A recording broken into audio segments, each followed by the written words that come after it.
અને બીજી વાત સાંભળો. હા બોલ ફટાફટ. એટલે મમ્મીને ડેન્ગ્યુ ડિક્લેર થયો.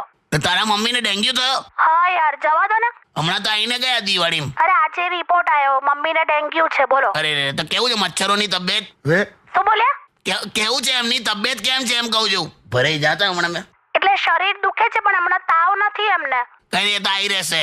બે મને તો બહુ ચિંતા થાય છે, ગભરામણ થાય છે. તમે વહેલા આવો ને ઘરે. લે તું કેમ ગભરાય બકા? મને બહુ ડર લાગે છે. કશું નહીં, ધ્યાન રાખવાનું. પાણી ઉકાળીને પી તું. હવે આપણા ઘરમાં પેલું આરો પ્લાન્ટ છે તો ખરું. એ આરો પ્લાન્ટ હોય તોય પાણી ઉકાળીને પીવાનું. નદી અને તળાવમાં માછલીઓના બચ્ચા ડાયપર ના પહેરે.